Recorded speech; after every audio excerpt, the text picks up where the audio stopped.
All right. Welcome to PTBOCanada Live, podcast number 24.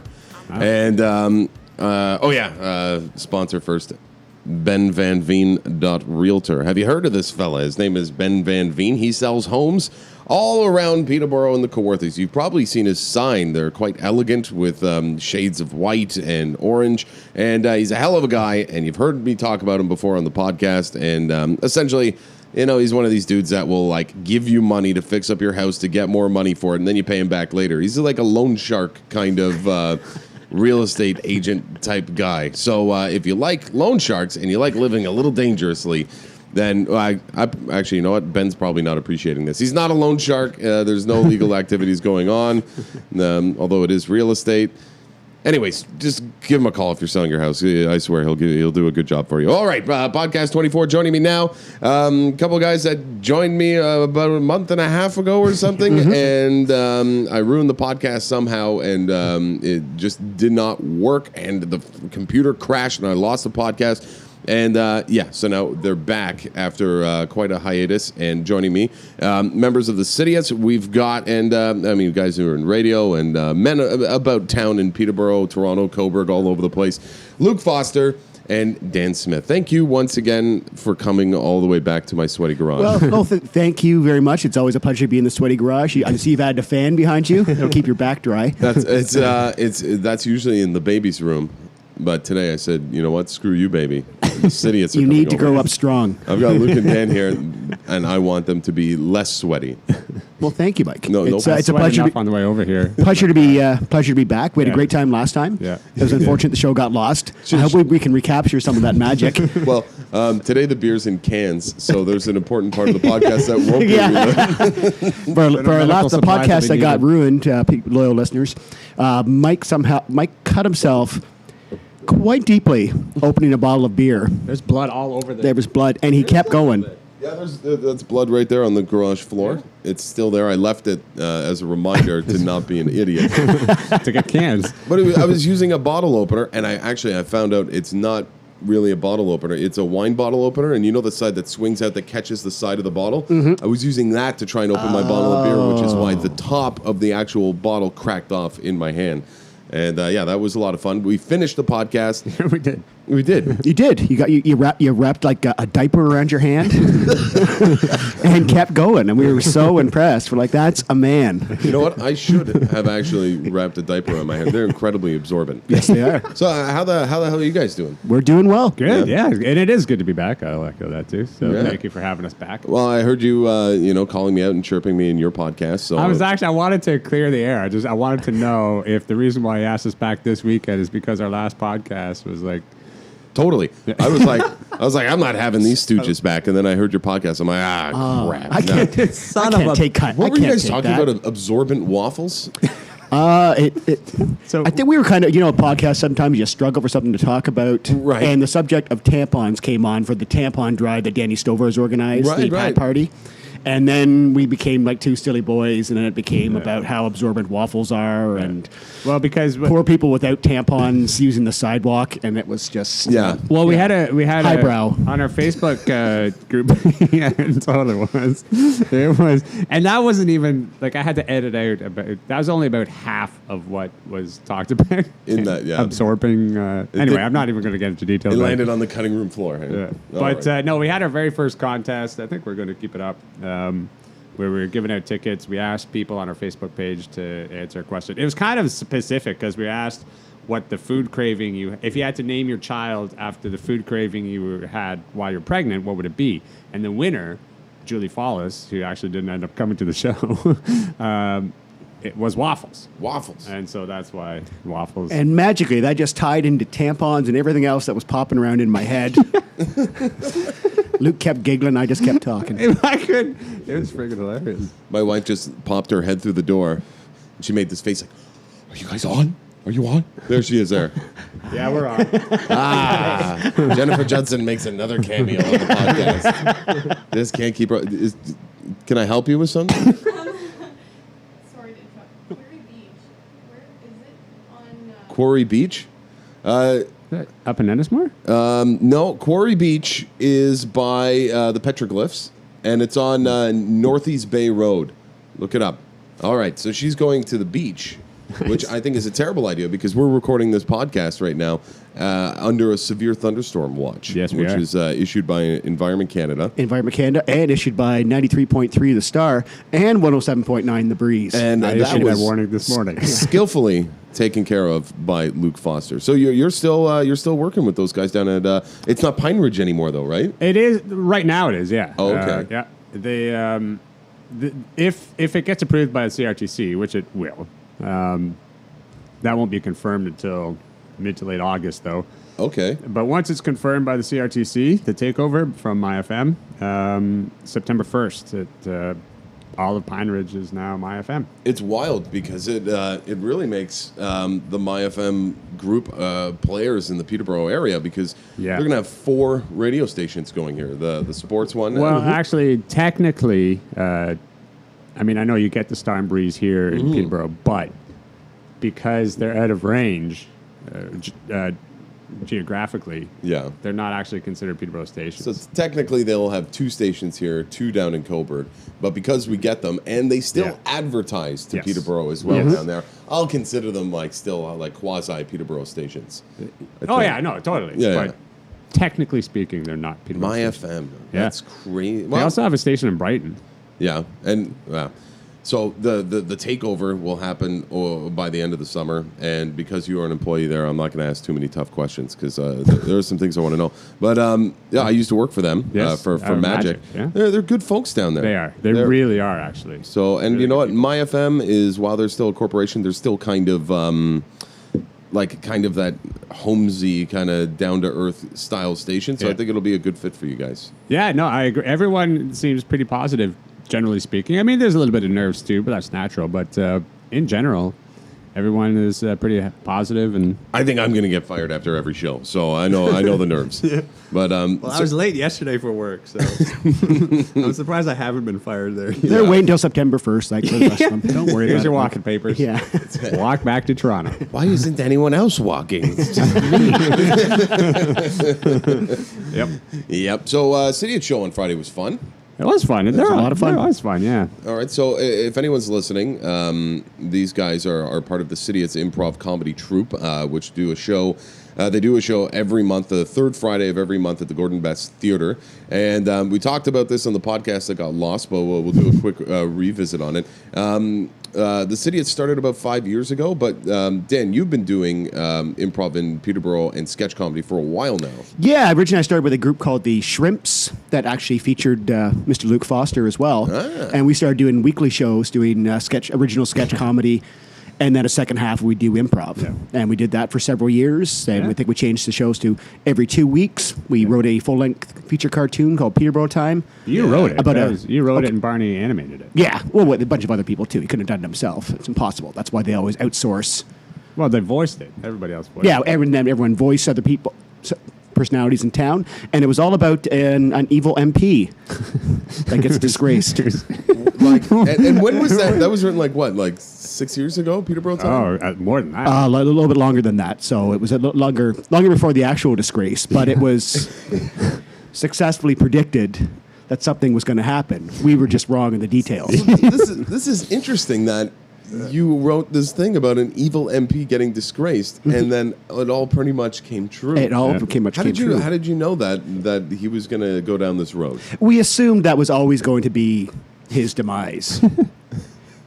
Used car dealers try to be as decent as possible, but eventually the true self comes out. Yeah. And they would do anything to make a sale, even if that was selling himself and winning that election. Or stealing money. But let's say these are still alleged accusations. He is still fighting them. Well, he went to jail, He went to jail. but he's still fighting them. He's still fighting He them. went to jail for like a night. I don't even know if Yeah, he went to jail for a night. I believe he was in a cell by himself. He didn't have to mix in with the general population. with Wi-Fi. You know what? I picture Dean Memory being, foam He's mattress. a big guy. Yeah. I've judged some eating competitions with Dean before, and he's a big fellow. Always nice to me too. Like, Oh, no, he's always, but always he very nice came man. to the viewing of the Peterborough Time cartoon. yeah, and he was probably squirming in the stands at him or in the I think he seats. left at intermission. No, he stayed for the whole thing. He was the first one out the door. Right? God, it was all like that. Must have been so embarrassing for him. I'm gonna go watch a thing called Peterborough Time because I am Mr. Peterborough. I'm supporting the arts. Man, it's tough being a politician sometimes. It's very tough. You are constant in public scrutiny. You're not going to please everyone all the time. You're going to have detractors constantly. You're in the public eye all the time. So when it's easy, and if they hate your party, they're going to hate you, the person. Yeah. And from all accounts, until he maybe allegedly made those criminal activities. I don't think it's alleged anymore. I think it's. I don't know. He's still fighting. We don't know. We could be. The judge sentenced him. Yeah. And sent him to jail for a night. So that's like a measure of guilt. Yeah. But if he's still fighting it, then maybe when it goes back into court, it's becoming allegedly again. We'll find out who the It's real alleged monster again. is. We'll find out who the real monster is. And you know what, Peterborough? It's you. You are the real monster. You're to blame. You pushed this man to the brink. Don't you understand that all he wanted to do was sell a few Suzuki Swifts, and he ended up in this cascade of political angst and anger, and ended up in a jail cell with shackles around his wrists and legs. Did you see the video of him walking into the bus? No, I didn't see it. And then, so he's getting into the bus, and the shackles are so tight together he can't get onto the bus. He can't step because the shackles are too tight. And so the guy, some cop comes from behind him and pushes him into the bus. Oh, I'm like, oh man, that is embarrassing. That was bad. God. No. So then after those triumphs with the Shrimps, we all sort of went our separate ways. But then very shortly after the Shrimps, at the end of the Shrimps, our friend, the late great Paul O'Sullivan, came to the area with his lovely wife Linda Cash, and they started a group called Improvs versus Joes, which was a combination of local talent and improv superstars they bring in from Toronto, like Pat McKenna, Colin Jan Mockery Karuna, came up. Colin Mockery. Yeah. Deb McGrath, Yeah. and would come up and would do a monthly show in Peterborough. You guys got to play with Colin Mockery. Yes. When I was growing up watching Whose Line Is It Anyways with everyone else, he was always my favorite, especially when he broke out the T-Rex or a dinosaur or something, which was a common thing. What was it like working with him, and doing improv with him? Before the show, before he got to because it was actually at the Best as well, Gordon Best. Before the show and before he got there, obviously I was nervous the whole time. I was always. We hid upstairs. Yeah, literally. But he came in. He was actually the nicest, most humble human. You'd never think he's this improv guru. Really? Very, very confident, suave, much taller than you'd expect because we'd always be on TV. He was always beside Ryan Stiles, who was 8 feet tall. Yeah. But Colin Marker is a very tall man and very nice off stage. On stage, a very sharing performer, and also just humbling to work beside, to watch him go, because he can just make anything out of nothing. Just the smallest thing. We were playing Freeze, and Linda Cash was on stage with somebody, and she went down on a knee, and the way she was positioned, it looked like she was holding a pipe in her, an imaginary pipe in her arm and her hands. And so Colin froze the scene, tapped out. Whoever was in with Linda went to his position. And Linda's so if you can imagine, so he's standing up and he's pretty tall. Yeah. And where her thing is, where she's kneeled down, is right at his crotch. And he's cough. And it just, it was just this one word, and it was the funniest thing. The whole crowd just lost it in hilarity. And it was just genius and simple, and it was great to watch him. I actually learned quite a bit watching him. Oh no, you did watch it because there are moments you would be afraid to kind of participate. When you got a chance to participate, you were giddy afterwards that we got to do a show with Colin Mockery. But he was very nice, and it was an honor that just incredible honor that Paul and Linda gave us, and just the opportunity to work with these incredible people, all super nice, and all happy to be playing. Seem to be genuinely happy to be coming and playing in Peterborough. And oh, this is so nice. He kind of gets sick of Toronto. Oh, this is such a great experience. And we're we know. You're welcome. Give us your money. Yeah. I only met Paul a couple of times because when I was when I helped launch Magic, I was only there for a few months before I moved to Czechs, and Linda was on the morning show there. Yeah. And so I met Paul a couple of times. Well, what was he like? Like everyone really talks highly of that man. And deservedly so. Yeah. He was a great human being. Both, I mean, Linda still is, but he was just so carefree, happy, and there was no ego. He was really warm and gentle and caring, Very talented. Very self-effacing, very modest, Yes. almost to a fault. Some have said, absolutely. and because there was never a show. Anytime the show I've worked with, when Paul, I also did a couple plays with him.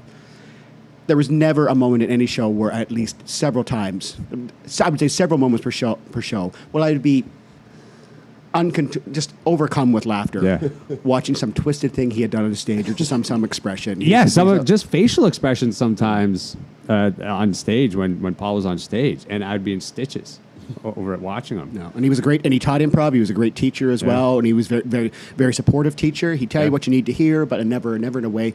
He would never tell somebody they're terrible. No. Right. He would just tell them how they could maybe do Less terrible. Yes, how you could be Luke. Yeah, Luke. Maybe I should try it this way. yeah, exactly. Yeah, no, he was very good to me. That's cool. Yeah. And he's actually the one who got the city started, to be honest. I've heard the story. So the Impros versus Joes were supposed to be playing at Bethany Ski Hill or something. It was actually a show. I think it was going to be a show with Paul and Linda and a couple friends, and they couldn't do it. Yeah. And then he called Ray and told him, "Hey, I got you guys a gig in Bethany. You're called the Sidiots." And Ray got a bunch of us together, went out and did some shows out in Bethany at the ranch. That was your first show. That was our first show. And that was 2009. So Wow. Yeah. Wow. Okay. So City's been around about 6 years now. Mm-hmm. That's amazing. Now we've been doing the monthly shows at the best for I think 5 years. For 4 5 years. years. I think we just had our 4th year. 4-year anniversary at the best. Yeah. And you guys are for hire as well, right? Yeah. Yes, we are. So where do people find you? Reasonable rates online. You know those ads about the penis enlargement? Yes. We're usually just to the right of those. Just to the right. The Sidiots.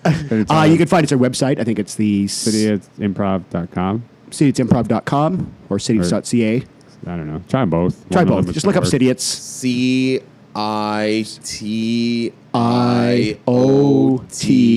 CITIOTS.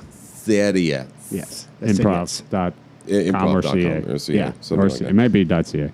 Yeah. Oh well, yeah. We've done a number of corporate shows. We've Yeah. played out of town. We've played at the university, going off to Collingwood for the 3rd year in a row. And you guys have like a little family of people that join you every month down at the Gordon Best, and like over 100 people come down, and that theater becomes electric with you guys. Like I was, I went and saw you on Friday, and I was sitting in the front row next to a couple of hardcore Sidiots fans, and like they love you guys. Like when they introduce every one of your name, just going absolutely wild. Like you guys are stars. That's really cool. It is really It cool. must feel pretty neat to It go out does. there. And one thing with performing at the Best, specifically at the Gordon Best, that I enjoy doing the Sidiots is because it's such an intimate theater. Like when the crowd gets into it, like exactly how the crowd feels at all points in time. Like if they're like, "No, that wasn't right," you feel it. Like they'll let you know, and I enjoy all of it. Like I enjoy the laughter, I enjoy the kind of reactions. After Dan says something. yeah, that can't be edited out of a podcast. Yeah. We had a great time Friday. I liked it because it was. We normally sell out the whole place. I think there was a lot of other things going on Friday night. Yeah. We didn't quite have a full house, but we had a very appreciative crowd that was there. And I thought it was one of my favorite shows in a while. Yeah. I thought right from the get go we were getting big laughs. I think Make a Story, and then Mike, you and I ourselves, Yeah. we got to play Republicans and Democrats. I'm not going to repeat how that ended. No, No. It Mike, always happens when I play with you guys. it was the perfect ending. Yeah, I think it ended up all right that way. But They usually end up that way. I wasn't feeling it Friday for myself personally. But You did well. You've always done well. Every time you've joined us, whether it was for a show that we got hired out to do, or on stage at the Best, or up at Lakefield, you've always Put perform. You've always came to. It's fun. I just sit. show. I just watch you guys. That's why I like, because you've brought me to play with you guys a few times. That's why I go and see you every time, because I like to watch and learn and see what you guys are doing. And in your opinion, who's the biggest wild card out of all of the Cityots? In terms of what do you mean? In terms of when you're on stage in a scene and you have no idea what they're going to do. Because I'm going to tell you, sometimes Dan scares me. Yeah, Dan. Dan. I on stage with all of the Cityots. I get scared sometimes. I'll say something and wow, my brain's like, "Here you go, stupid." No, well, it's part of the excitement of doing improv with Dan, because you have no idea what he's going to say. On the flip side of that, though, is he's always quick to pick up a lagging scene, or if whatever he does say randomly that his brain lets him down on, he's quick to justify it or turn it around and make it funny. or just move on quickly to something less pleasant, or less unpleasant. Yeah. It's really interesting to watch your brain work when you're on stage, because I'm like, where the hell is this coming from? It's just so much passion and fury and anger and screaming and just stringing these impossible words together. And I think it's a lot of fun to watch, but it's a little scary to be a part of. Yes, I apologize to both of you. No, I love it because Again, you're on edge because you don't know what he's going to say, but there's also that safety net where he can turn it around and fix it and pick it up and pick me up when he asks me to sing. He just takes over. Now, and Luke, sings. you've tried stand-up before, right? Years ago, yes. Years ago. Dan, have you ever forayed into the stand-up? I have not yet forayed into stand-up. I've done some comic monologue type stuff, which I guess is close, but never that same give and take that a stand-up has to do, which to me is terrifying and takes real courage. And when you watch the masters at it, it's something to watch. It's an art. It's incredible. It's tough. It's probably one of the scariest things you can do in the arts, for sure. Yeah. And I mean, it still is memorized lines in a way, because you know what you're going to be talking about. You're not going to be riffing off the top of your head, although a lot of Sean Cullen could. Sean Cullen, I would say the majority of his stand-up sets are improvised. It seems to be. I've seen him do some repeated materials, and other times just seems to be a thought pops into his head. And another guy from Peterborough, Yep. and a guy that was always sort of a hero of mine, watching him in specials and on CBC, and watching him and seeing him live on a few occasions in Toronto. Because it would just seem to be something would spark in his head, and then he could talk for 10 minutes, and he'd just be in absolute stitches, and he'd be talking He's got about a great voice, too. Oh, yeah, he does. His voice is just incredible. He was in Peterborough not too long ago, about a month ago. Oh, really? And he's helping out with some cause or something. And I guess he didn't know that people were going to know he was there, and it was a slow news day. So like all these like the newspapers showed up, and like the like our TV stations there, like getting shots. And there he is, he's wearing sweatpants and like a dirty stretched out T-shirt, and like he's all unshaven and unkempt. He just looked like he was like, son of a bitch. I thought this was going to be quiet. Someone leaked the information. Awesome. But yeah, it's just funny that there isn't like a real stand-up scene in Peterborough. But there's also there's no improv scene in Peterborough either, aside from you guys. You guys own the market. In terms of regular shows. I know. I think Trent does a show like during the school year anyway. At times, I don't know. I've never seen them. Trent University, don't they have an improv? Do they have an improv thing? No, maybe not. They've done shows up there too. I'm not sure. I think Trent had an improv group going. I'm not sure if they're still going. There's also they have it at Fleming, don't they? At Sir Sanford Fleming. Oh, do they? They teach improv classes there at Sir Sanford Fleming, okay. and then. People Luke, August McDonald's just started. High school kids have started a group called the Peterborough Improv Guild, or PIG. And they've just started performing after doing a series of workshops. Well, they're having a show at the end of this month, July 31st. Really? Yeah. Which is a little ambitious, but good for that. I think they're going to learn quite a lot from that experience. They are planning on having like an actual show. Or another show anyway in October. Yeah.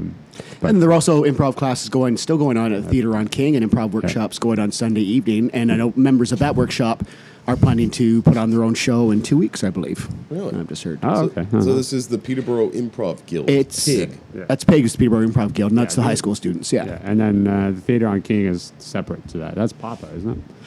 Is that still going on during the summer? Linda Cash's. She does the drama camps there as well too, and that was started by Paul Sullivan and Linda Cash. Started doing the improv classes at Theatre on King, right behind the Wolf and Fresh. I went and saw Linda do a show up in Bob Cajun a couple weeks ago on a Sunday night, and it was like the Pan American Games improv. Oh, challenge. you went so nice. and she brought some heavy hitters down to that one too. So there are these guys. I hadn't heard of them before.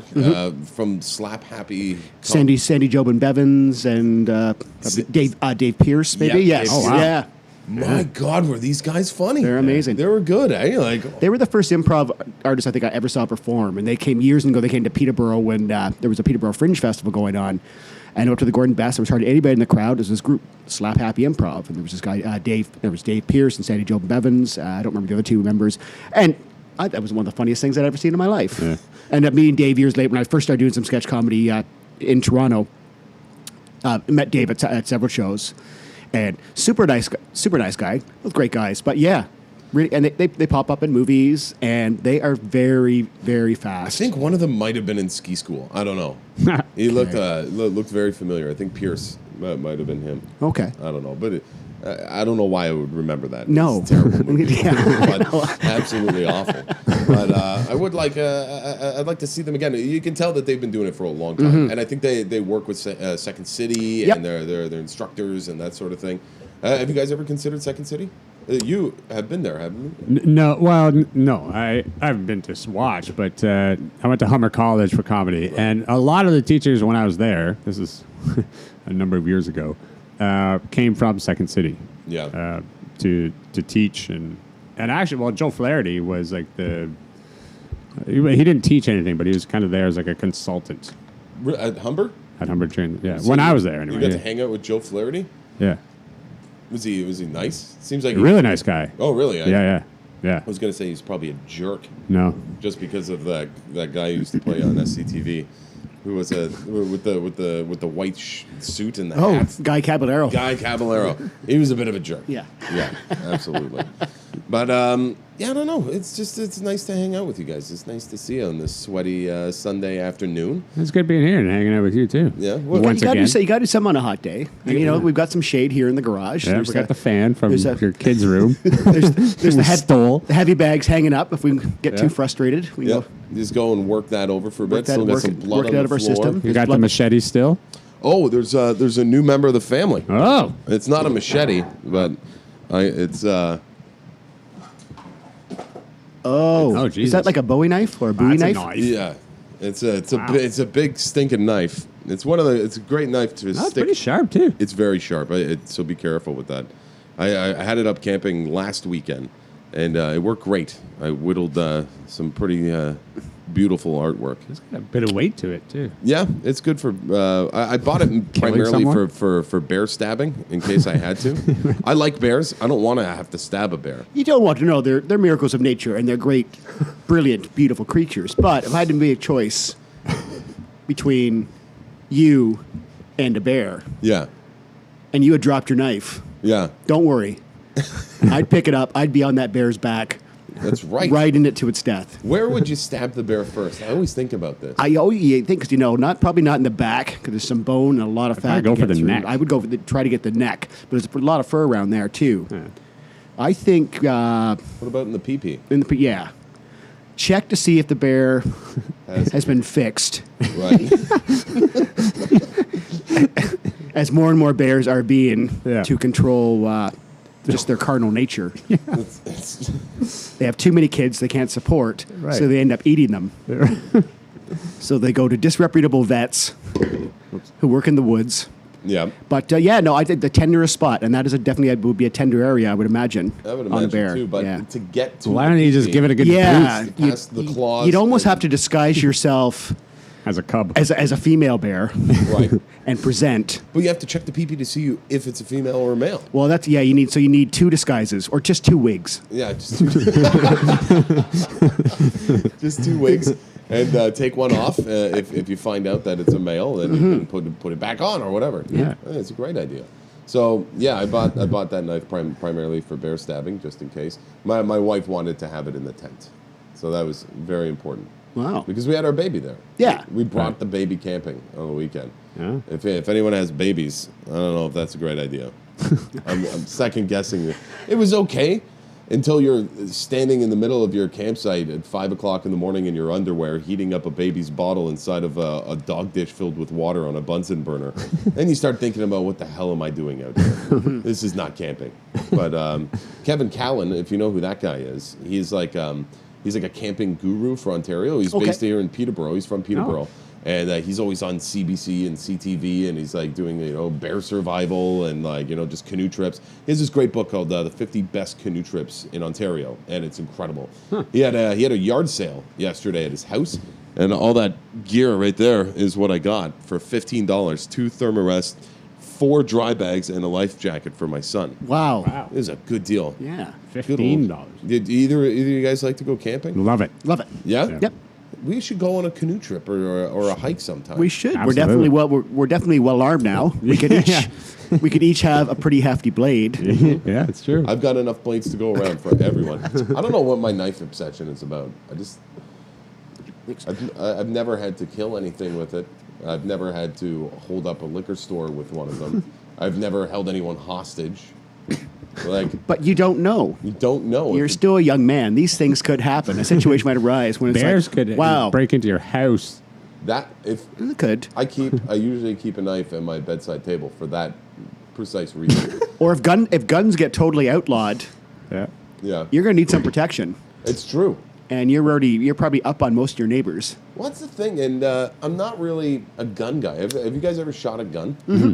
Yeah, me too. I went to college for policing. Oh, that's right. You were probably So they pretty had a good at shooting range at Seneca when I was there. So you were probably pretty good at shooting. I forgot that you went. We went through- skeet shooting at Bikini. Yeah, we've also gone skeet shooting as well, too. No? That looks hard.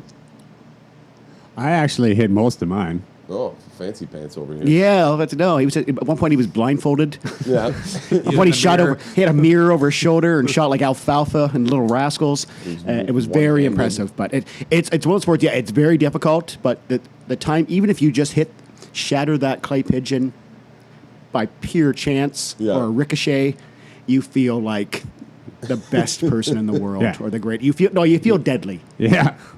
You're, Yeah. See, you could be a...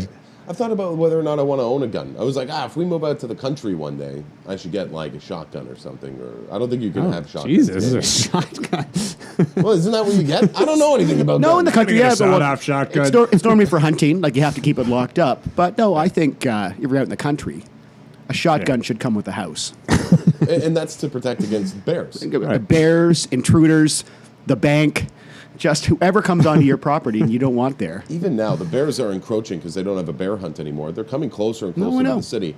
Last night, I was in a cabin last night, and I came home today, and I went upstairs to the bedroom to change, and Jen had just left a picnic basket sitting at the end of the bed. Like, what are you doing? Well, why not open the front door? We need to hang that from a tree Right? outside. And so that's where it is now. It's in the backyard hanging from a tree with the rest of our fridge. And perfect. And when that bear comes, we'll be ready to meet it And we're going with 2 machetes and a really big knife. Well, And a depending sawed-off on, shotgun. I have a couple of wigs too. Oh, good, because we're gonna need all those to defeat this bear. Because they didn't teach machete at police school, did they, Luke? No, they didn't. Or bear defense. They didn't teach that either. So you didn't. You never ended up becoming a police officer. Did you change your mind about the profession? Yeah, oh, totally. Why? Completely. Like, It was during my second year of college. I didn't want to be a cop anymore. yeah. It just wasn't. I couldn't see myself for the rest of my life being a cop. I respect the profession and everyone who does it. Absolutely. Not everyone who doesn't.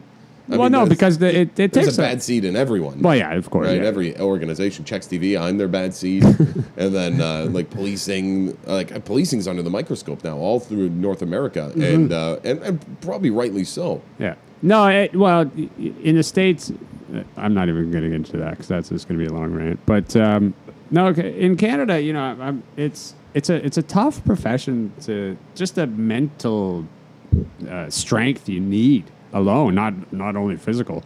And in case you haven't seen me ever, I'm not not the strongest person in the world. No, he would not be the first cop online in a riot. I'll put it that way. But you No, used no. to be. You used to be like, Yeah, like We're 280 pounds at one point, right? 210. 280 pounds of angry cop. it was 300 pounds. 300-pound of cop. Strictly muscle. Is one part of his body weighed 15 pounds. We're not going to say which one it was. And then I don't even know how you lose that weight. Just lots of working out. Oh, right. Yeah.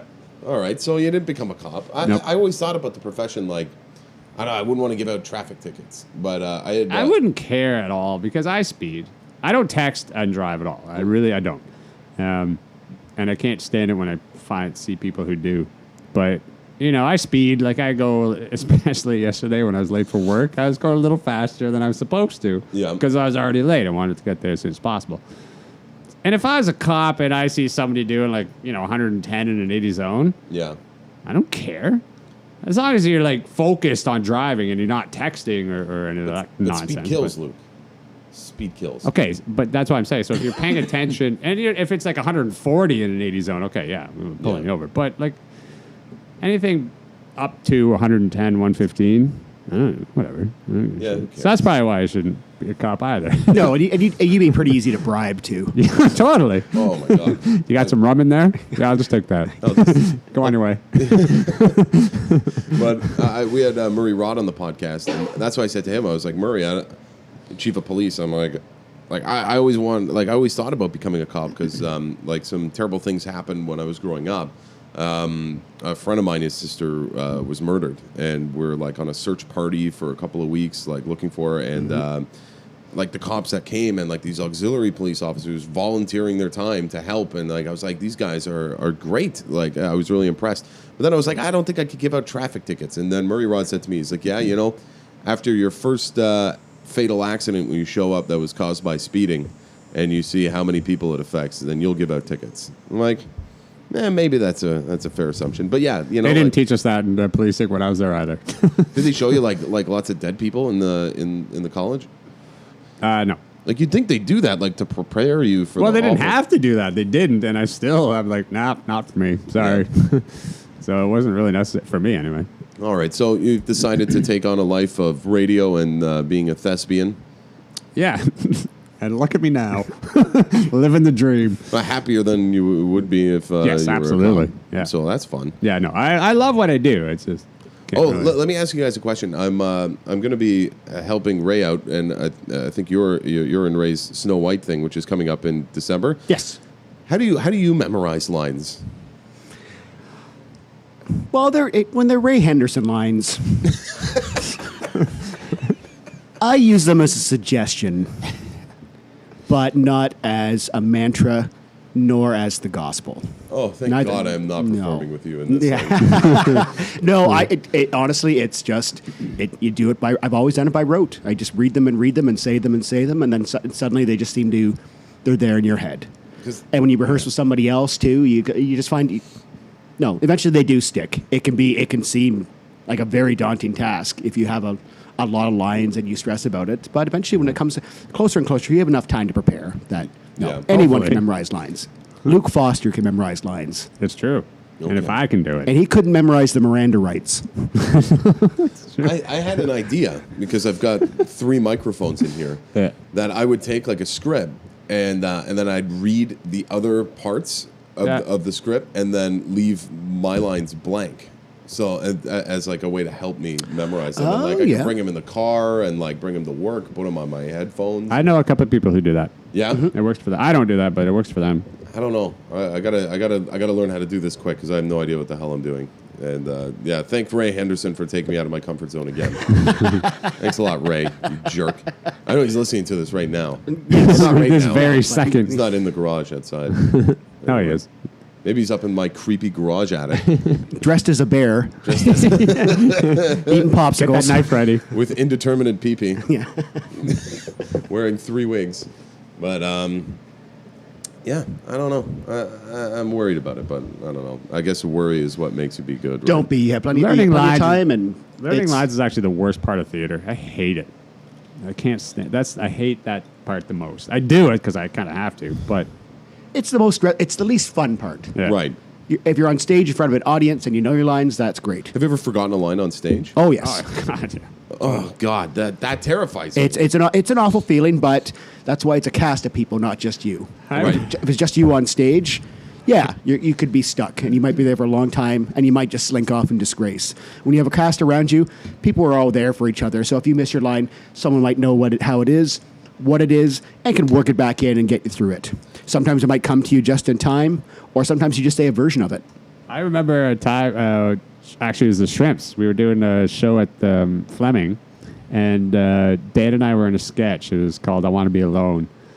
And we had performed it during, like, when we were doing weekly shows at the Trash, I guess, at that time. And anyway, so we got hired out by Fleming to do this show, the Shrimps did, at Fleming. And so we're doing the sketch, and Dan and I are on stage, and we get through the sketch, and I thought it ran as smoothly. Like, I thought it was our best one. We had done it a few times, like at different shows and stuff. And we go backstage, I'm like, that went really well. And Dan, he's taking off his wig and stuff. He's like, you skipped a page and a half of lines. I was like, oh, shit. Had no idea. A page and a half of lines. Yep. But it still went well. It still went well. Because the audience has no idea. they don't know, and But they missed out on a lot of jokes. Yeah. My friend Tim Etherington, and his favorite comment about the audiences, he says that audiences are stupid. That's his way of putting it. I wouldn't necessarily generalize that much, but he said it's even the way that they have never seen this play before. They don't know the script. He goes, Right. mistakes are going to happen. Life's going to happen. You just keep going on. Yep. They don't know the difference for the most part.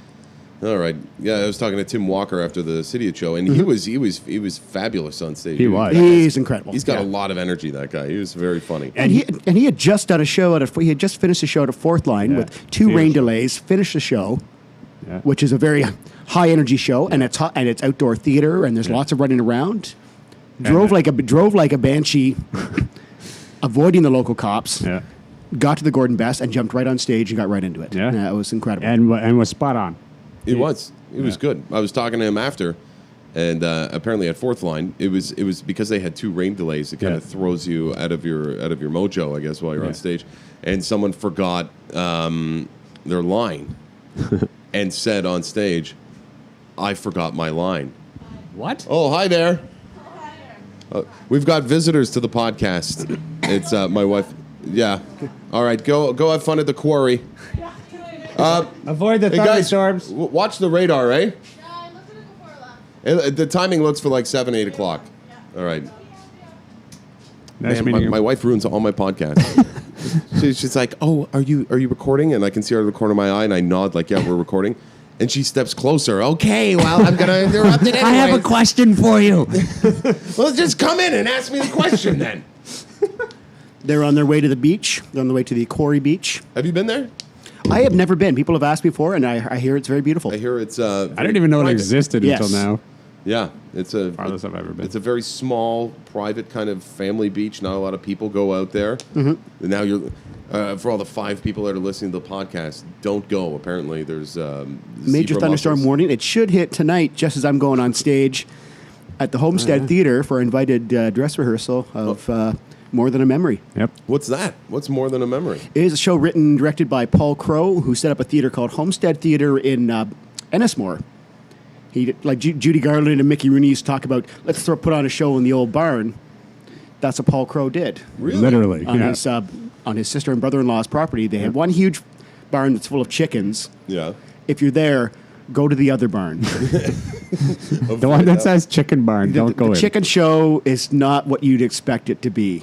It's not like the chickens on the Muppets. No. There's a terrible stink and a lot of death. And a lot of death happening. I can only imagine. I've never been inside. We're not allowed. Well, there's not a lot of death inside the barn. Paul converted, and his brother-in-law and sister converted a barn into a theater. Very with a rotating 65-seat theater. That's intimate theater. That sells out at, like Fourth Line. It's done very well. Sells out every season. The tickets sold out in a couple hours. Yep. And we're doing a play called More Than a Memory, which luckily, for the hottest time of the year, is set at Christmas time, World War I in Ireland. Oh, That's man. a lot of heavy wool. You are going to be sweating. You're going to lose a lot of weight just from sweat alone. Oh, I know. I'm going to look fantastic. I'm going to be Luke Foster. No, that's Slender. not fantastic looking. In the right light, you're quite fetching. I thought, yeah, he is quite fetching. He's the kind of guy you want to melt some butter on those abs, you know what I mean? And just butter your bread on them. I've never had that happen, but I'd be more than willing to allow that If I was going to wake up by you. in a bed and find you dressed as a bear going through my picnic basket, if you know what I'm saying. He's definitely going to check your pee-pee to see what's going on before he plunges a knife deep into your neck. Eventually. After the fact. Yeah. But is that a drama? Yeah, I would call it a melodrama with a fair amount of comedy. So it's a musical melodrama / comedy. So there's a number of original songs, some classic Irish standards, and lots of and then the classic sort of the Irish family and betrayal and reconciliation. You might hear a cow in the background. Nice. It's not really part of the show, and if it wanders into the barn, there might be a problem. So, speaking of intimate settings, I went to the Theatre on King for the first time to see Ken Gibbs' Cracker Jack, yes. That place is an intimate setting. Yeah. Like 20, 40 people? I would say 40 at most. Most of the Yeah, shows seem most. to have seating for about 30, 35 people. Yeah. Yeah. So a classic black box theater, the kind of theater they would have in New York where they would hold workshops or works in progress. Yeah. And it's a great, unique space for Peterborough. It's really Yeah. cool. I Yeah. was really pleasantly surprised at just because I didn't know what to expect going in there. I was like, wow, this is small, but there's so much opportunity around the things that I guess kind of. The whole room becomes a stage, depending it's wherever they put the seats, however they arrange it. Luke and I I've done a few shows there, as well, and it's a great bunch of people over there. Yeah, no, I've performed there and gone to see shows there, and yeah, it's in both situations you feel like I felt like part of the show. Mm-hmm. It was it's good. It's a great experience sitting out there. Considering that alley can be a little scary, it's nice to have the comfort that there is somewhere to go hide. Yeah, Yeah. well, the And bears then- are running rampant. And then you see a show, and you might not enjoy it, but at least you're safe from the outdoors. There should be a movie about bears running rampant. Bear NATO You could call it the bear hunt. or the bear hunt. Yeah, they haven't really, in terms of all the, with the Sharknado, there's movies about spiders and snakes and all sort of thing. When has there been Snakes a on a really plane. good, solid horror movie about bears that have just gone crazy and take over a town? Yeah, like That's because bears. there Like, was Grizzly Man. That was scary. Do you ever see that movie? no. Oh, Werner Herzog. It's a Werner Herzog film, and it's about this guy who died. What was his name? Tim. His name was Tim, and he was, I guess, a failed actor in Los Angeles who almost got the role for Woody on Cheers and didn't. It went to Woody Harrelson, obviously, and then he started traveling to Alaska to live with the grizzly bears, and he would document it and would be up like the footage is absolutely insane. He's standing in a river and there's two huge grizzlies behind him, and he's like, well, that guy right behind me right there, that's Mr. Chocolate, and Mr. Chocolate, and he names all the bears. And this is a real guy, and he did it, and he ended up getting killed by a bear. Him and his girlfriend were He had a girlfriend? He had a girlfriend, and he brought her on one of his trips to Alaska, and they're I guess a sick, kind of demented old bear killed them and ate them. And apparently he had the camera set up and the audio was on, but the lens cap was on the camera. So you don't see anything, but apparently you can and they play the audio not for you don't hear it in the documentary, but Werner Herzog plays it for this guy's sister or something. He's like, here, listen to this, and then I think he said you take that and burn it and never let anyone hear it because it was just so horrible. Wow. It's crazy, but worth watching the documentary. It was really weird because they're interviewing the guy, the bush pilot. Yeah, that guy's an idiot. It's like he pretends that they're people in bear suits or something. But yeah, they named them Mr. Chocolate, and it was really weird. Well, if I got someone nickname me Mr. Chocolate, I might strike back. Yeah, I'm a little mad. I get a little mad. I'm an enormous grizzly bear, one of the would turn my deadliest buttons. predators on Earth, and you're just calling me Mr. Chocolate. No, what would you, Luke? You wouldn't take that. No. What would you prefer, Luke? What would be No, your, that'd what would be fine your with me. what would be your preferred grizzly bear name? I don't know, because I hate hair, too. You hate hair? Can't stand it. Like on your body? Yeah. Do you like to shave it all off? Yeah. Yeah, that's fair enough. The cameraman That at was my a work really is a personal- triathlete, and he shaves his body completely, and he says the ladies love it. Well, no, like I have hair on my arms and legs, but Right. Everywhere else, Everywhere else is to clean the as pink. baby. Makes it look big right here. and that's why. Hey. That's why. Wow. Makes it look a lot more like a loose change purse. But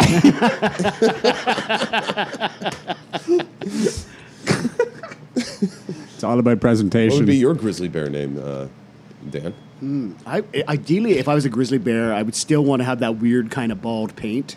Yeah. Bald paint, sorry, rather. So I'd be a very unique looking grizzly bear. So then the way you could call me the king and or Gandhi. Gandhi. Yeah. I don't know if I'm allowed to say this, but it's kind of ironic.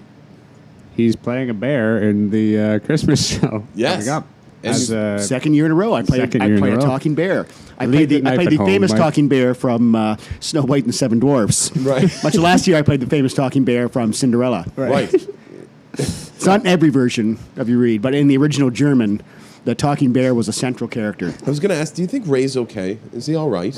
I know, right. Today's his birthday. Luke and I have, yeah, happy birthday, Ray, for Happy listening. birthday, Ray, But yeah. no, Ray, for listening, you're not all right.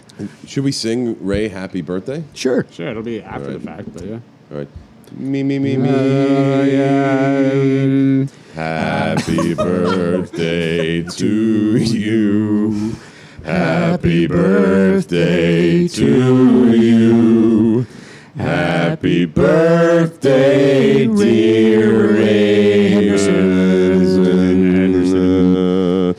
Happy birthday to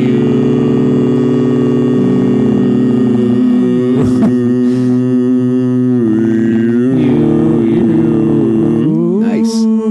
That was beautiful, man. Solid. Happy birthday, Ray. We hate you. There's something wrong with you, man. We don't know what it is. But yeah, so you're going to be a talking bear. I think it's a great idea. I think that we should write a comical horror film about bears. About bear invasion. We could call it The Bear Hunt. And it's about like the bear hunt being canceled in Ontario, and bears run rampant. And All you need is a remote town that they take over, picnic cause some baskets. damage, and lots of picnic baskets. But then the town is overrun with bears, and then a bunch of brave, drunk farmers say enough's enough. This is it. They're eating our crops. We need those. And it finally unites them, and it finally gets them back on their feet They eat because the they've gotten rabbits. so drunk and lazy. They sort of had to just let the farm go to hay, so to speak. It would be McLean's Berry Farm is where we shoot it because Oh yes, bears love berries. And that's why berries got their name. Because of bears enjoying them. Have you ever seen bear jam? It's when they've eaten a lot of berries. You'll see it scattered on the trails. Oh, I know what you're talking about. Yeah, they call it, a naturalist once taught me, they call it bear jam. I'm like, you don't want to eat that. 'Cause that is some seedy diarrhea. No, I would. I'd film like that road movie, apples. and I would be in that film. Yeah, I'd be in that film. Yeah, too. It's one of those fears. Like everyone says, oh, bears are so beautiful, whatever, and talk about, and the same people that claimed that gotta get rid of the bear hunt, Yeah, They are kind of cool looking. I like they're that. kind of cool, but they're Bears are also kinda cool. they're also absolutely terrifying. Have you ever seen a shaved bear? No. Yes, you showed me a picture once on your phone. Yes, Of a And shaved it- bear? I can't believe that this conversation has come up more than once. Yeah. I'm currently going to Google a shaved bear for Luke Foster because he's like, they look so cool. They're majestic. They're like these. For somebody who doesn't like hair, I once think bears you are see kinda cool. the true soul of the bear, just take off the hair. Once They're really only like you're going to be growing your force back after this 1/10 one. the size. Shaved. Whoa, what sort of things are going to come up on Google here? Shaved. All pictures of Luke. All right. Because I Oh, God, it's the ugliest animal. It's the ugliest in the animal world. in the world. Look at that thing. The wrinkles. It looks like an old person escaped from the hospital and collapsed. It kind of looks like an elephant, but then you look at the head. It's awful. Look at the head. Like the body kind of looks like an elephant. Yes. Yeah, it's got an Like elephant that same body. kind of skinny, like the skin, Yeah. leather. It looks like a combination of animals. And then you look at the head. It's like a cat, lion, elephant, pig. And bears are pretty terrifying. Like if you're out camping and you come face to face with a bear, that happened to me. And it's terrifying. Yeah. It's not fun. My mother and I and my father were camping, and we're just walking out of our sight, and there was a bear just sitting right there. And we just yelled at it. We're like, bah! And it just took off and ran away. But those are they call them the bold bears, and that's where when we were camping up in Algonquin just last weekend. They had 4 bears just wandering around the campsites. None of them had tags. So if you see a bear with like a tag or 2 on its ears, you know that bear means business. And they've tagged it twice. Third time, they say they dispatch the bear. So I think that might mean that they pick it up and take it somewhere else, like put it in a bear trap, or they plunge a knife into its chest after checking the pee-pee and wearing the appropriate wig. I heard that the best defense against the bear is to run downhill. No. Yeah. I don't know, but because they're clumsy, they'll fall. Yeah, they'll fall. So if you're running downhill away from a bear, they may try and chase you, but they'll. So if you encounter a bear, make Jump sure off you're a cliff. make sure you're on a slope and that he's above you. Yeah, if you're not on a slope, just give up. You're dead anyway. Yeah, or you're supposed to play dead. No. Don't ever I heard play you're dead. not supposed to play dead. You never fight for your life. If you encounter a bear, you scream at it. You make yourself look as big as possible. You want that bear to think twice about messing with you. But if it's a messed up bear and it's going to come at you, it's got 4 to 6 tags on it. It's been relocated everywhere. And it's covered in dueling scars. This is a bear that's been traveling a lot. Yeah. It looks like He has experience. It looks like a crust punk. He's got like all the earrings on. That guy, but if he comes at you, like you should fight for your life. Like do what you can, try and gouge out its eyes. Totally. Like I don't know, try and make love to the bear. Like I would try anything in the moment if it meant saving my life. I would try to talk it to it first. I would try to talk it. Can I just shave you? That's first? What I was going to say. I would talk the bear into being shaved by me. I'd be very gentle, skillful, supportive. Could be an intimate experience. And show it its true beauty. Yeah. And then when it recoils in horror from the mirror, then it's time to plunge the neck. That's when, it's time for neck plunging. Yeah. That's when the guard's down. Yeah. That's your chance. Yeah, they're scary. You don't want to mess around with grizzly bears, especially. I'm glad we don't have them here. But apparently we still have cougars around. Yep. Yeah, down at the last sighting, it was up on University Drive, I think a few years ago. And the most recent one was down at the Dobro. But then this particular bear was wearing a leopard print halter top and spoke through a voice box. I absolutely love you. Oh, that guitar solo is amazing. Why isn't there more blues in Peterborough? I love it here. I'm Charlene. Nice to meet you. Can I live with you? I'll make it worth your while. If you know what I'm saying. Multiple wigs right now. I actually, I don't know if you're gonna edit this out. You can, but I was working retail. This is years and years ago, and I was working at Mark's Work Warehouse down in Coburg. It was a seasonal position, and there's this guy at the till ready to purchase some clothes. So I went up, and I'm ringing him in, and I'm trying to be friendly. It's retail, it's sales. I got to be friendly. And I'm like, hey, how's it going? How's your day? And there's no response. I'm like, oh, what a dick. yeah. And so, I told him, it comes up to whatever, $43.95 is the total. And then he's like, that'll be on debit. I'm like, oh, shit. He had a voice box. Oh, that's crazy. And then when I actually paid attention, like he had a hole in his throat. Oh, yeah. Yeah. It was, and then I just froze. And so I'm like, okay. And so I punched in with debit or whatever. I don't know how I paid. And then so I put the stuff in a bag and stuff, and he's leaving. I'm like, okay, have a nice day. He said nothing. He just kept walking, and I wasn't mad. I actually felt bad. I did like it's awkward. I was awkward. It's like you feel, I don't know what. that feeling when you meet someone and you know they have something's wrong with them, right? It's like it's not like you want to be prejudiced or anything like that. It's just like, wow, that's terrible. That's terrible. But it just becomes so awkward. Well, and, now and they want to be treated normal, and it's like, but you also use that it wasn't my. I didn't give you that hole in my neck Yeah. with the knife I had strapped to my know where back. this is going. No, He wasn't even a bear. no.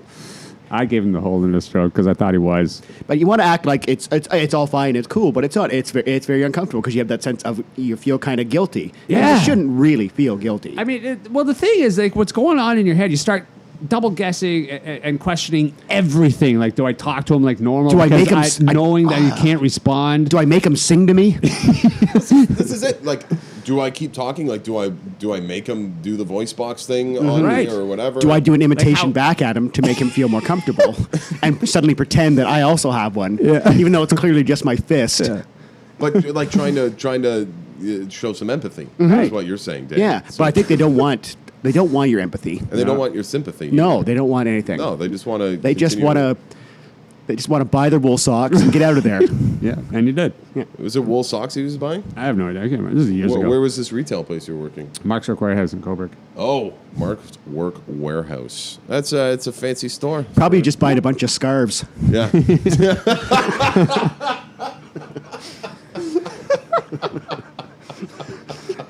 Ladies love the scarves. Oh, Oh God.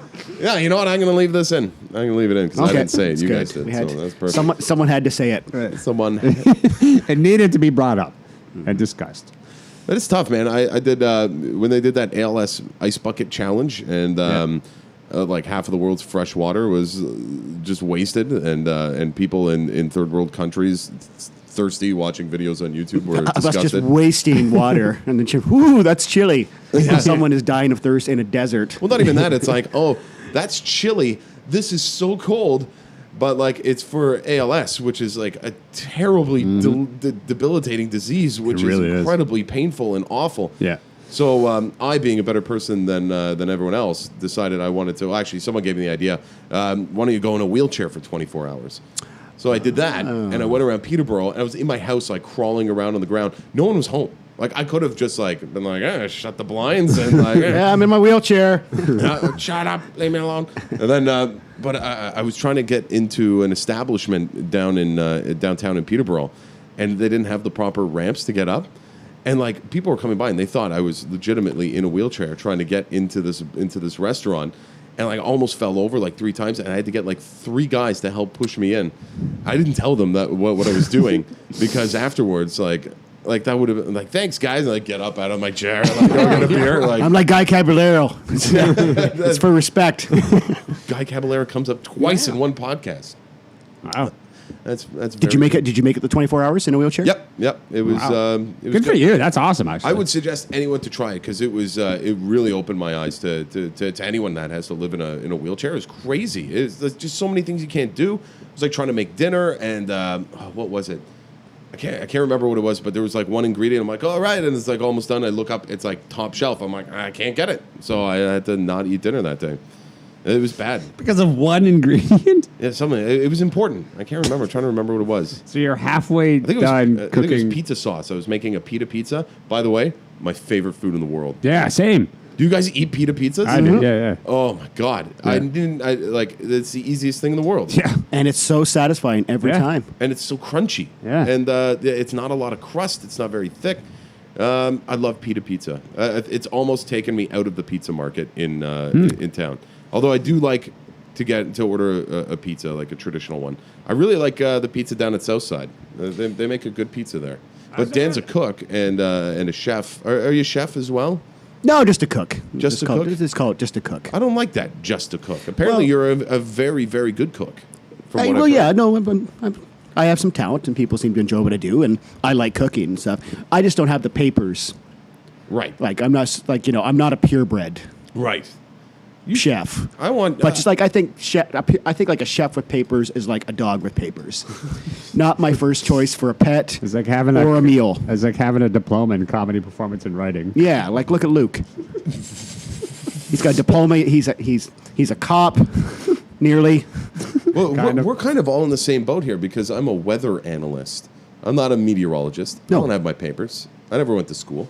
So, yeah, we're all kind of just, eking through existence right now. Doing what we want to do. Doing what we want. Just without that piece of paper that says we're the best or we're the person you should talk to. No. I do have those pieces of paper in comedy and radio. Those That's right. diplomas. Oh, that's right. You have a radio degree. That's right. Yeah, Luke Diploma. Foster has 6 different college degrees. Diplomas, but yes. Diplomas. 6. 3. 3. It's still a lot. Are you still in debt? Mm-hmm. Yeah. That's a great thing about learning in our country is you can learn what you want. It's just going to bring a crushing debt upon you unless you're very wealthy. Unless you stay in school forever. Yeah, it's true. What if I went back to college, like this September, for example, I wouldn't have to continue paying my OSAP from when I was at radio. That's a good point. So yeah, I could just stay in college for the rest of my life through OSAP and not pay any of it back. And you could go to school for film, and then we could finally do that bear movie. We could finally film Bear Hunt. Yeah. Bear hunt. Bear Hunt's a good name. Yeah. BARE Hunt. Ooh, we can make That'd it be Luke's version. That'd be the shaved bear version. where the shaved bears invade a town and people just feel uncomfortable. Yeah. That's a great idea. See, like the That's what I go final for. bear, like the final scene with like the big bear could be a shaved Shaved bear. And you don't see it all movie long. Oh, yeah, And he's just rubbing himself. just lubing himself Feel up with butter on uncomfortable. his And abs. you don't even know it's a bear at first. Yeah. Well, that's not a bear. That's an elephant. That's a really small elephant. That's a hippo crossed with a donkey. And then he's on your back. That's a bear. B-A-R-E. It's a bear. You know that when I was living in Calgary, there was like this. All the liquor stores and everything are privatized out there. Yeah. So there's like beer in the convenience stores and the whatever. It's all over the place. It's great. There's liquor stores that are amazing, and there's tons of like local craft beer. There's one beer there called Beer, and it's just beer. And then they have the other version, which is called Beer Strong. I have Beer Strong. I like beer. I have beer. I just thought of that with Bear. So we could have a beer with a bear and watch Bear Hunt. I think we just need to make a trailer, honestly. If we made a decent enough quality, you could probably make it with enough stock footage of bears. But no, it would get a lot of hit. It would go viral. Oh, totally. Oh, We need that Adam Martignetti. at Martin Getty, we got some of our local talent, some of our local machete and knife enthusiasts, and a couple shotguns from the Keene area, and we got Sign ourselves off. a trailer. Yeah. Yeah, I think this could go somewhere, or at least be really terrible and not received well by the Peterborough public, which would be fine by me. I'd be fine with that too. You know, Yep. sometimes when people hate something, It's worth it. it's worth it, and they keep watching. It's kind of like rum and jokes. You just keep going, even when you got nothing. Yep. Yeah. We talk about how absorbent waffles are for specific times. I saw. Let's go. Just gonna segue off that. Not really a segue. I don't even know what a segue is. I'm gonna change He is topics. the worst at segues. He's like, I'm going to segue, and that's just his segue. I was traveling back. I was doing a catering gig last night in Lakefield, and we were coming back. So it's quite late. So and you know that highway gets very, very dark. Yes. So the high beams are kind of going on and off for the person driving me home. We turned a corner and saw something on the road. And at first, looking at just the trick in the light, it looked like 2 human feet shuffling very slowly without a body. And we got close. It was 2 baby raccoons on the road, but just walking very awkwardly. I don't know if they're terrified or disabled or were born only with front paws, but dragging themselves on the highway. And it was the strangest, but there was a crazy moment of, there's a pair of shoes walking towards us on the highway in Lakefield. It was scary. I mean, Well, because it's like, well, like, you know, really, the woman said, "Oh my God, that guy didn't kill them," and then you're thinking, I hate that. everything's adorable when it's a baby. it sounds like they were possibly maimed by a car earlier. Maybe they got Could've been. struck, and that's why they were shuffling. It was on a clumsily. dare. Maybe they're like, even in the raccoon world, they have similar situations where, like, you went 24 hours in a wheelchair. Yeah. They had They took to on go the same 24 hours challenge. as some sort of manhood ritual, just on their front paws down the highway, Now, what they were walking along the highway? right on the highway, like Oh. in the lane, Oh, wow. The lane. in the wrong lane. Well, they should have known better. Maybe they were just the weaker members of the family. Right. And just We're waiting for Darwin to come in. yeah. Because ever since they canceled the raccoon hunt, they've just... The raccoon's gone crazy. They're everywhere. Actually, this just came to me. The creator of the Canadian cartoon hit The Raccoons is trying to bring back that cartoon Yes. to television. Is he doing like an Maybe that's where Indiegogo those thing? babies were headed for the auditions. They're auditioning. Confused. They didn't know it's a cartoon. Right. Because animals can't decipher real life from cartoon. No, when they no, watch television. it's all the same thing. Unless they're shaved. Yeah, unless they are shaved. if the characters are shaved, then they can tell They the could see difference. everything. Yeah. They could see too much. They're like, nah, I want no part of this. But yeah, no, the raccoons. There's an attempt to bring the raccoons Cyril back. Sneer. Yep. That was the guy there. And who was it Ralph? Ralph. Yep. Ralph was and he wore a shirt with an R on it. So he'd know he was Always. Ralph. So you knew he was Ralph. Have you ever seen those girls that wear necklaces? They're like a gold necklace, and it has like their name in cursive writing, like at the bottom, like name tag necklaces. I've actually never. I've never met. I've seen the necklaces, but I've never seen anybody wear one with their name on it. Right? Like that. It's such a bizarre thing. Yeah, Well, it is. it cuts some time out at the bar. You know, hey, what's your name? Oh, I see. Oh, Let me look at your chest. Oh, yeah. I'll find out your name there. hey, Trina. Every time I get caught, I'm just like, sorry, I was looking for your name tag. It's- You didn't have one. if you had one, this wouldn't be Sorry, so awkward. sorry. I That I know unbuttoned your your name, shirt too. all the way, but I need to know these things. I'm a weather analyst. I'm a weather analyst, damn it. Don't you know? I'm a meteorologist, sir. I need to check if you shaved. Man, it's a lot cooler in the garage with you being hairless, I've found. It's a lot cooler for me being hairless in the garage anywhere. But does it get greasy down there when you're hairless? Like, the hair is supposed to be there for a reason, right? It's supposed to catch little pieces of toilet paper. I guess it's probably much cleaner then. Yeah. Okay. It's clean. No, yeah, no. There's no. I don't really. Why don't you stand on the chair, drop your show you. pants, and then Michael and I will just compare you to a shaved bear. And if we had a video segment, we'll see. Guess which one is the shaved bear. I'm putting up that picture of the shaved bear, and it's going to be the picture for the podcast Okay. this Nice. time around, because there's been a Nice. lot of bear talk. Well, let's Yeah, get a that- picture of Luke's junk and put that right beside the shaved bear. I don't want to deter people from listening to this podcast. Well, they don't know. They might not know it's you. They'll assume they're both shaved bears, and in a sense, they're right. I think this is slightly going off the rails. We should probably stop talking about shaved bear so much and focus more on shaved Luke. Oh, see, I thought you were going the opposite direction. Oh, to like not talk about this at all. No, Luke. This is what the listeners want. This is fascinating stuff. You're a quasi local celebrity. You are on the radio. You perform monthly comedy shows. People know who you are.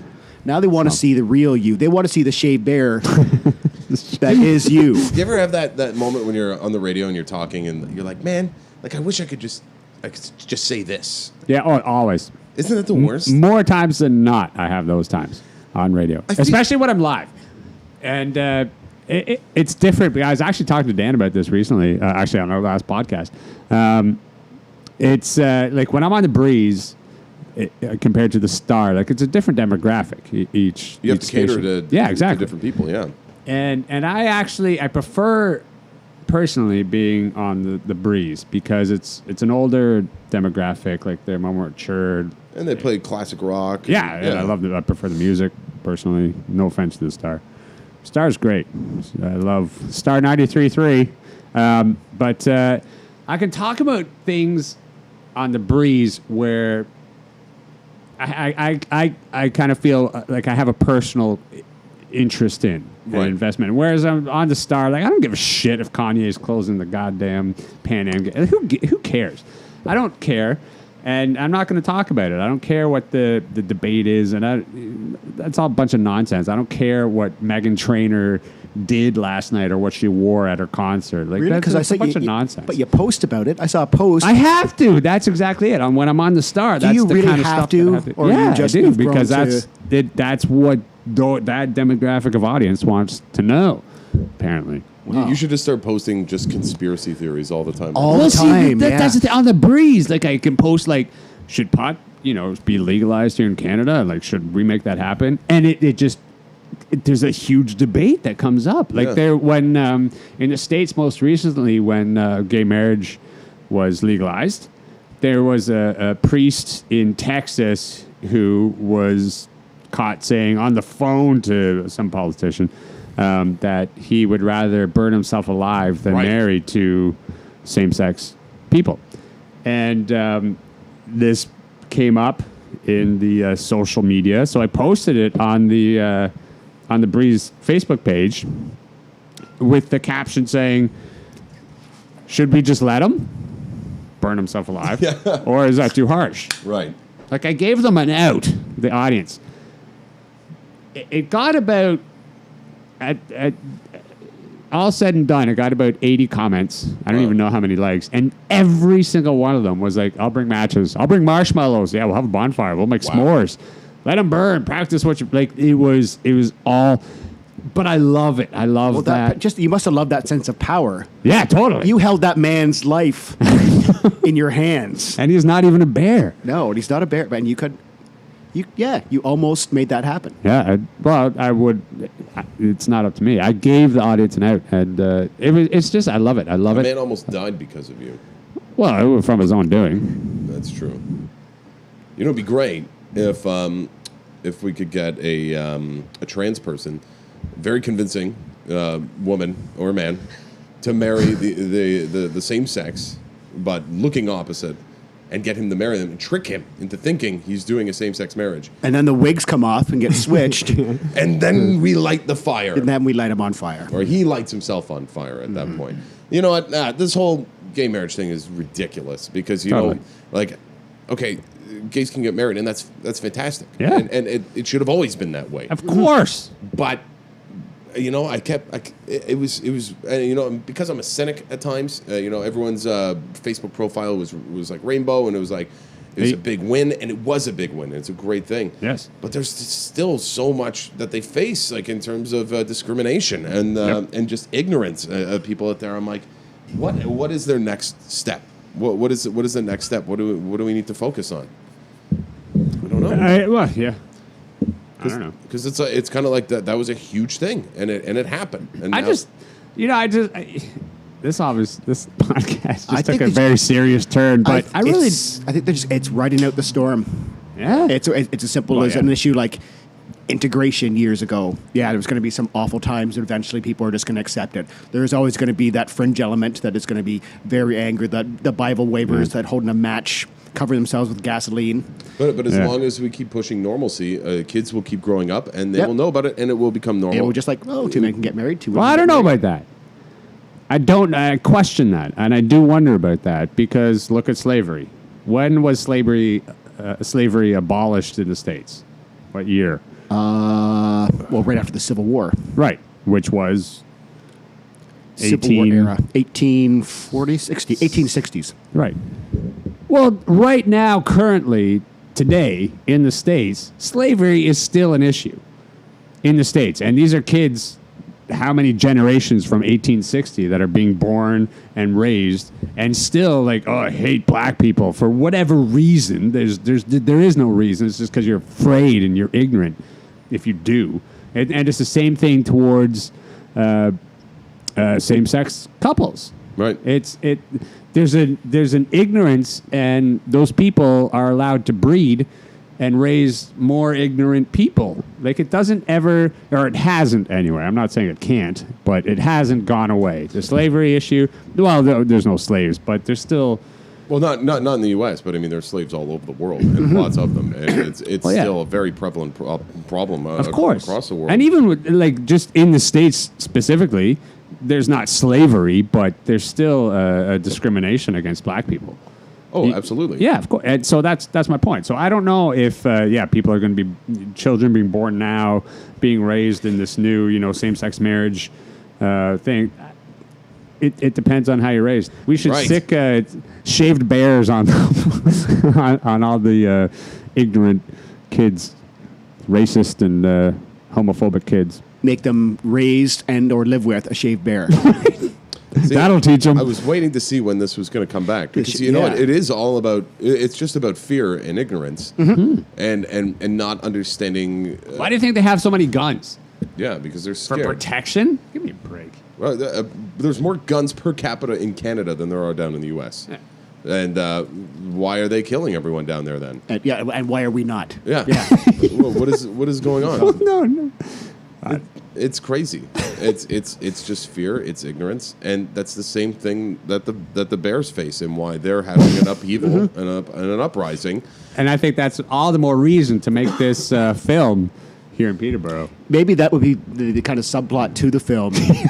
That there's some slavery going on. Maybe the bears have been enslaved, kind of like Planet of the Apes And the styles. uprising. Russian bears that have been enslaved. Bicycle riding Russian bears. So they're a bit more intelligent and agile. One gains the power of speech, and/or gets a cell phone. We got to get this copywritten Finds the right now. starts questioning the system. Yeah. Before this podcast airs, this idea has to be copywritten because it's going to. Yeah, it's gonna somebody's take going to off. steal it. If the bears get organized, all the bears need is one crazy old shaved bear with a bunch of tags and a bunch of hunter's caps strung around his neck like a necklace to get all the bears angry enough for change. He's the bear leader. Man, this movie's getting better and better. I know. That bear sounds terrifying. And we haven't even. And he's got the hunter caps to prove it. Yeah, that is a great idea. The hunter's cap. That is a nice touch. That was. All right, so it's we're gonna have to do something with this shaved bear. I don't know how we're gonna get a bear to shave it down. I guess we'll have to get one from a Russian circus, shave it down, and that'll be its before we release it back into the wild. We just need to get that bear addicted to heroin, and then it will do whatever you want for the next fix. Or it won't do anything at all. Bears aren't good with money or probably finding the best dealers. They would try to take it by force, but wouldn't be able to find them because the dealers are always changing. That's right. And if one gets busted, two more pop up, as Luke learned in police services. Or the dealers will get angry that the bear showed up at their place. They'll, get out of here, man. Text me. We'll meet somewhere else. Get the bears high. They'll do whatever you want.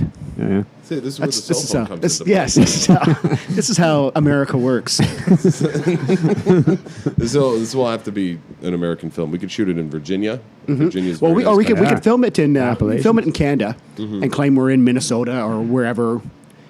Canada can look like Russia. It can look like the States. It can look like the moon. You look like the desert. It can look like the desert. No, we have so much.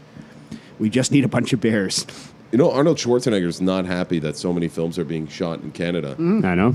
And Other actors have the same. I remember Robert Duvall, Yeah. a great actor as well. He would come up and film for the paycheck, right, but then afterwards he's like He'd complain about he it. complained about it. Arnold is pissed. Ornery. Well, when he was governor, he didn't really outlaw it, but he made it extremely difficult for film companies in the States to come up to shoot in Canada. Yeah. And now that he's not governor of California anymore, they're starting to shoot more films. And in trying to Canada. get his film career back on. What, back didn't on he the come road. out with like a new Terminator or something? Or it's coming out? I think it is out. I think he's Oh, is running that- for governor again. Oh, my Whoa. God. Yeah, I heard him talking about the new Terminator, where he's fully nude. Is he As a- shaved? As a 60-year-old man, he's fully nude and looks fantastic, might I say.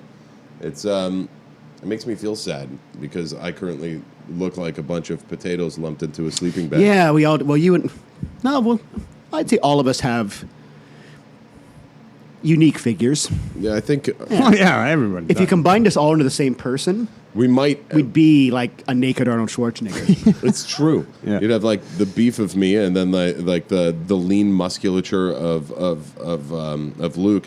mixed in with just the general averageness of Dan, and combined together, we might make a decent looking. We might make a man. A half decent looking guy. I'm debating, and I use that word because it's clever, because I'm debating about having the people running for MP. Oh. Love that. Do it. That'd be good. That'd be good. Certainly, podcast. yeah, you have to do that. Miriam's already been on. She was Yeah. my first podcast. Yeah. Oh, yes, yeah. She's a fantastic interview and a great lady. I really like Miriam. And then Michael Skinner just got the nod for the PC. Yes. Yeah, quite easily. And then Dave Nichol as well for Still NDP. for the NDP, yeah. He's a good fella. I like that Dave Nichol. So Yeah, it's a tough one. It's going to be tough. If you could, I'm what about interested you to see got how 3 it- microphones? I would say get one more microphone, yeah. and you make yourself a podcast debate, an impromptu debate. Yeah. no, You man. get them all. You in trick the them. garage. Yeah. You trick them all into showing up at the same time. Show them your But knives. Suddenly, yeah, they're not going. No one wants to be the first person to back down or slink away, slink out of here. Oh man. You give them a choice. You say you can settle this with blades Or none of you are leaving. or with your words. They're all going to They're going to choose. I wonder what, you know what? That's not a bad idea. I hope you guys aren't listening right now, because I might actually do that to them. do it. No, seriously, do that. That would be great. You know how many people are going to listen to that? Yeah, That's going to be huge. man. Like a But- regular guy like yourself. The problem, it's still politics, right? And they're still running for an election. Yeah. And But you just keep it on. You're the guy that keeping it on track. You're Yeah. the moderator. it's so hard to. Plus It's so the- hard And to- you are a good interviewer. Yeah. Like I've listened to your podcast. You know how to interview. You make the goal of this one though of this debate. You don't go after the issues. You go everything else. everything. Yeah. You get them talking extraneously about their us, childhood. Like their get some childhood, personal in about deets. about bear injuries. Okay. Have they ever Michael Merriam, who had the harder childhood? Go. Whoa, that'd be good because Miriam wins that easy. But Easy. Mike's got to struggle Yeah. and make up some stuff. I wonder what could have happened in Mike's childhood that he could make up. As Everything? I asked the improv artist. Well, he's a local. Okay, so he's a I business can owner. say some things, but Oh, I yeah. don't want to say anything because Well, you know what, and that's just the problem is that you know He you took- hate the party, you hate the person. That's your yeah. story, right. But I don't. As a hate boy, He's Mike good Skinner guy. turned baby raccoons into slippers, and he wore them all through grade 10. You know, I'm gonna have to ask him about the slippers. All right, so Dan Smith, local thespian, says that you are. I'm going to stop talking. So I had a rough night last night because I had too many pops. So I'm a terrible interviewer today. No, you're doing fine. yeah, this is Oh, great. thanks, guys. It's a Really? hot. Are you sure? It's I've a been hot. picturing It's you- a hot day. We wouldn't know the difference. I'm going to go storm chasing later. I've been picturing you shaved and naked the whole time, so it's been great. I am not shaved, as you can probably see. I have this mound of. Did you shave your chest as well? Well, see, I'm not like a very hairy person on my chest to begin with. Like I Right. have about 15 hairs on my chest. So Dan, you got to have a hairy chest. Oh yeah, no, Oh, yeah. See, yeah. that's a bear. Yeah, That's a bear. Luke Foster. This He is doesn't a, need a costume. This for the is a Christmas man. show. He's got great nipple ratio as well. Yeah, it does. It Actually. doesn't have saucers or the dinner plates, and they're not very long, but they're permanently hard, and they're kind of like little pencil erasers. They look just like pencil erasers. Yep. Great nipples. Too. no breastfeeding. That's my secret, Luke. That's right. No Oh, shaving that's either. where All that's the- my downfall. That's your downfall, man. You got to go formula all the way if you want to keep him intact. Apparently. This is great conversation, guys. This is podcast gold. But the problem is that I have this level of caring about the podcast that ends when the interview stops, and it's like, oh, I gotta edit it. Oh, I gotta put it online. Oh, this is the worst. I need an intern. Oh, No, you know what? You know, I do. I share that attitude and that that kind of thought process when it comes to editing the podcast when Dan and I record, whether or not we have a guest. Because, and for the most part, I can honestly say, for the most part, it's very difficult to edit because, it's to me, it's kind of like left up to me what is left in for people to listen to and what they don't, because I'm going to take parts out and delete some sections of it to edit it down to what I think is a respectable time period for people to listen to podcasts. And you don't want to offend anybody by cutting out their part. Especially when we have guests, yes. Easiest thing to do is just lose the podcast. Right, it is. Just lose it. Yeah. Mike? You're saying I lost it? He made quotation bunny ears with his fingers. Oh no, that was my accusation was towards Luke. Yeah, actually, that was towards me because we recorded a podcast with Ray. With Ray and my friend Peter at Peter's Lovely Home in the Avenues. That accidentally got deleted. Yep. And so that's what that was reference and to. Ray, if you're listening, we apologize again. But it's tough because there's a lot of, like, the last podcast that we did last week and put out, like, there was only half the stuff in the podcast that people could hear that I wanted in. Like, there was so why much not leave more. it all in?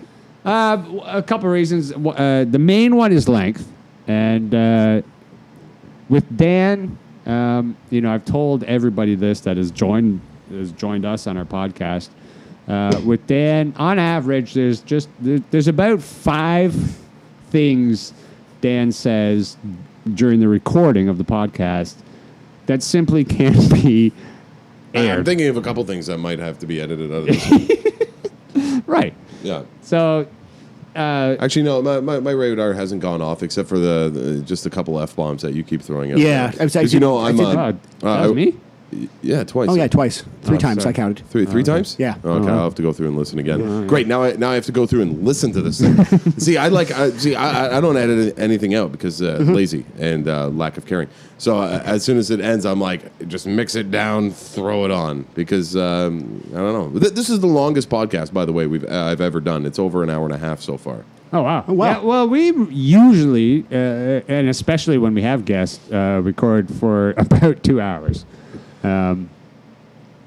But it's tough because I can feel like a dictator is like, no, this is what you're going to hear, and this is what you're not going to hear. Well, there are highs and lows too, as well too. And you want to, if you want to give, there's some things that are obvious that aren't going to make it into the podcast. and you're also trying to, and in your case, you're trying to package the podcast and show exactly. the best of. Yeah. And there's like times when like Luke just takes off to go make a drink. Yeah, or just goes to the washroom and it's like 45 minutes later. Sometimes I just leave. And So really, that's it's like happened a few it's like times, 85% Luke. yeah, most of it. Yes. That's a good ratio. It's not bad. Well, actually, technically, with the hair, it's more like 72. 72% Luke. 72% Luke. The rest is in the bathroom sink. 0% pubes. That was a fun game. The greatest story that was never told on Friday about puberty. But I didn't know what you were. I was too busy trying to work out what I was going to say. I like doing that. This is a game called Make a Story where all of us are in the front of the stage and we're all kind of telling the same story, but each of us has a different genre or outlook. Yeah. Or in Luke's case, he and Paul had to talk at the same time, tell the story at the same time. So you're trying to keep the story going, but also with the mindset of that, I'm telling it from, in my case, like it's a science fiction. Mm-hmm. Mike had to tell it like it was a horror movie. Right. Yeah. You and Paul had to tell it as in the same voice. Yeah. Poor Kate had to tell it in an anime style. Right. And she nailed it. Mm-hmm. And Ken had to tell it in Western musical. A Western musical. Yeah. Which she did not sing, but there was background music. Yeah. Which works. Yep. And no, I find the hardest thing with that game is you lose track of the story because I'm enjoying the characterization so much and laughing, and then instead of the story quickly does not become a coherent or classic tale. No. Right off the bat, right from whenever the first person talks, which is usually Dan, to establish the story, the next person, because they're caught in their genre or whatever they're supposed to do, they relate it to similar things that have already been established, but in their genre. So there's more times than not, there's not ever an actual story by the end of that game. Ever. at all. I find horror is a tough genre for that as well. That's my, it seems like when people yell horror, we go, yeah, horror. I thought it's my least favorite one when I get called on it. I don't know, you don't know which way to go. Do you do it like eerie, like a ghost story, where you talk about a lot of gore and blood? And Right. it doesn't translate. No, it does not translate well. No. Yeah. But either way, it translated that night because I did it. And Yes, it worked. It worked for the first time because Mike Judson did it. Right. Yeah. Mike Judson. Peterborough's favorite idiot. Not a idiot. Corporate fill-in guy. I would say honorary idiot. Yeah, absolutely. Oh, you're going to be joining us quite a few times. I hope so. I hope so, too. think we got one coming up in August, actually. Oh, do we? In Bob Cajun or something. Yes, we do. That's right. Yeah. Yeah. So When? I don't know. August sometime. Okay. yeah, Ray, can you call Luke and let him know? When, Ray, if you're listening, if you haven't Get a new brain. told Luke about the show, why? No, he probably has. I Oh, just yeah. don't remember. oh, and Ray Henderson is 44 today. 44 years old. He Oh, looks that's very- it? he I looks- actually thought he was older. I thought he was much older than that. Yeah, I Yeah, thought he was so about 57. 57 or so. I thought he looks older. I just thought he was older. Oh, I was just because of the sage advice that he gives and just the air about him. He talks like a wise old man that's lived several lifetimes. Yes, he but does. he's only 44. No, his cats are 57. Okay. In cat years. Yeah. That guy loves cats too. Eh? He does. He has. Yeah, he does. He always has 12 to 13 Yeah. in his small house. Yes, all of them named after the characters in Cats. So there's the Mr. Mistopheles 2. Yes. And Rum Tum Tugger. Rum Tum 4. Tugger. Rum Tum Tuggers. Yep. Two of them. Junior. All right. I think I'm gonna call it for the podcast today. I would like to apologize to anyone who was offended by talking about Luke's shaved genitals longer than we probably should have. But if you're interested, go to 100%luke.com.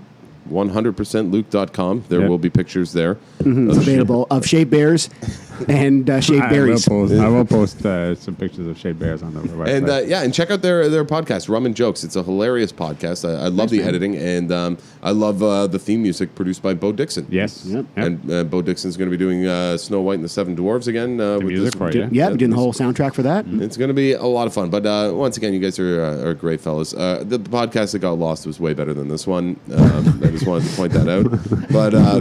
But I think we should do it again real soon. Absolutely. Anytime. An hour Yeah, and please. 40 minutes. Jesus, I'm sorry. Oh, and if you're selling your house, All right. Yeah. yeah, whatever. All right, that's it.